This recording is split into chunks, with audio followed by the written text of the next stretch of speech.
Sebanyak 43 orang ditangkap terkait kericuhan dalam unjuk rasa menolak proyek Rempang Eco City pada Senin kemarin.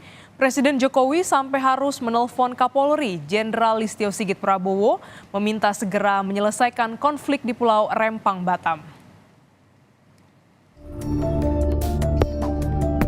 Kapolri Jenderal Listio Sigit Prabowo menyebut 43 orang yang ditangkap diduga melakukan tindakan perusakan. Dalam kericuhan Senin 11 September, Kapolri mengatakan massa menyerang BP Batam hingga ada polisi yang terluka. Selanjutnya, untuk menyelesaikan masalah relokasi, polisi mengedepankan tindakan persuasif. Peristiwa pada saat keluar penyerangan terhadap BP Batam, perkantoran yang kemudian mau tidak mau itu harus kita cegah, kita dorong. Terjadi juga penyerangan terhadap anggota, saat itu kita hanya bertahan sehingga kemudian ada beberapa anggota yang terluka. Terkait dengan peristiwa tersebut, kita mau tidak mau harus melakukan penegakan hukum terhadap pelaku tindak pidana anarkis. Kita amankan kurang lebih 43 orang.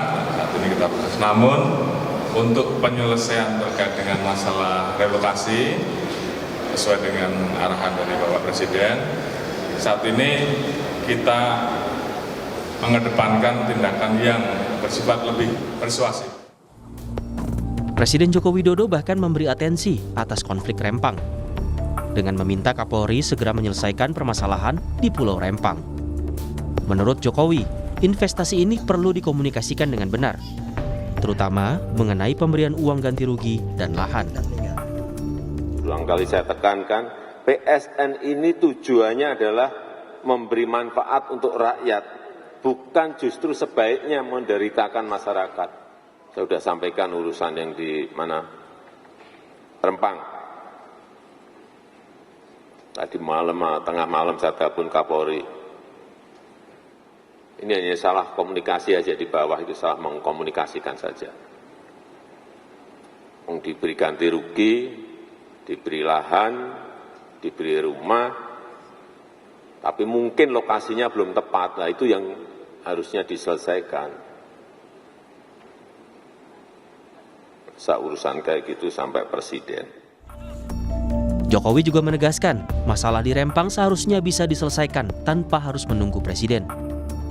Selain Kapolri, Presiden juga menunjuk Menteri Investasi Kepala Badan Koordinasi Penanaman Modal, Bahlil Lahadalia, untuk turun tangan menyelesaikan konflik di Pulau Rempang.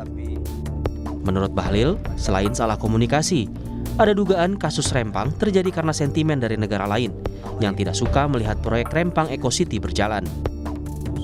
Itu satu, komunikasi yang kurang bagus. Yang kedua, Bapak Ibu semua, ini wilayah ini pernah diberikan izin 6 perusahaan. Aku jujur aja di dalam ini. Di mana izin itu setelah ditenggarai, diusut-usut bahwa ada terjadi kekeliruan prosedur. Maka kemudian dicabut, Pak Ketua. Ya, kita tidak tahu apa yang terjadi di balik itu semua. Yang ketiga, pendalaman kita harus kita melihat, saya setuju dengan Pak Haris tadi, Turino tadi, tidak semua negara itu senang dengan Indonesia kalau ini jalan.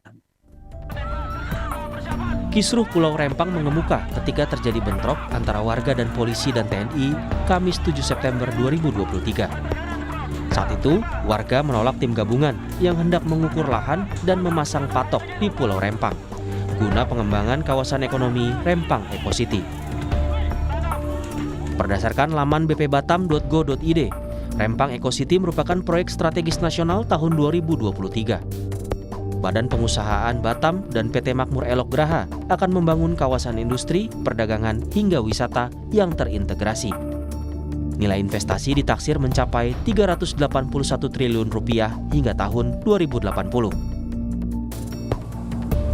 Meski punya nilai investasi besar, warga menolak proyek Rempang Eco City. Alasannya, mereka tak ingin dipindah dari permukiman yang sudah lama ditinggali. Tim Liputan, Kompas TV. Bagaimana situasi terkini pasca demo penolakan proyek Rempang Eco City? Kita terhubung dengan jurnalis Kompas TV, Ricky Ramadoni di Batam, Kepulauan Riau.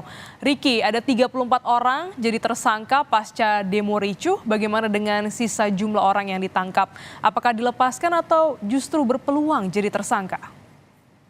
Ya, Glenis, dari keterangan Kasih Humas Polresta Barelang AKP Tigor mengatakan dari 43 orang yang diamankan oleh pihak kepolisian, 9 diantaranya sudah dilakukan pembebasan.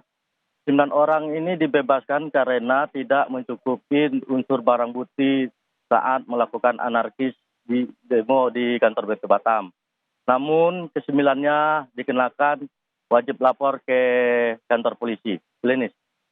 Iya, Ricky, selain itu Panglima TNI juga menerjunkan tim pusat polisi militer untuk mengusut dugaan keterlibatan TNI dalam pengamanan demo. Bagaimana penyelidikannya sejauh ini? Ya, Glenis, hingga sampai saat ini ya, belum ada keterangan resmi dari pihak POM TNI itu sendiri atas tinjauan yang dilakukannya di Pulau Rempang maupun pemeriksaan kepada petugas saat melakukan pengamanan demo di kantor BP Batam. Lenis. Ya, pemerintah ini kan sudah menjanjikan ya, Ricky, tempat relokasi dan juga ganti rugi. Bagaimana progresnya sejauh ini? Ya, Glenis. Untuk saat ini pihak BP Batam sudah melakukan pekerjaan pembukaan akses jalan ke lokasi lahan relokasi warga di Pulau Rempang. Namun untuk pembangunan rumah warga belum ada kelihatan dibangun. Ya, Glenis. Ya, ini kan ada tenggat waktu ya, Ricky, untuk pendaftaran ataupun juga pendataan warga-warga yang akan direlokasi. Bagaimana sejauh ini terkait dengan pendataan dan sosialisasi? Ya, untuk pendataan sendiri saat kita pernah bertanya ke warga setempat di Pulau Rempang, warga masih enggan melakukan pendataan dan warga sampai hari ini juga masih bertahan tidak mau dilakukan relokasi. Namun dari data pihak BP sendiri mengatakan katanya sudah ada satu kakak yang daftar melakukan pendataan. Namun kita tanya ke warga mengatakan tidak mengetahui, malah kaget, malah disuruh untuk data itu, Denis. Ya, Glenis. Baik, hingga saat ini warga masih menolak terkait dengan relokasi yang disiapkan oleh pemerintah. Terima kasih, jurnalis Kompas TV Ricky Ramadoni langsung dari Batam, Kepulauan Riau.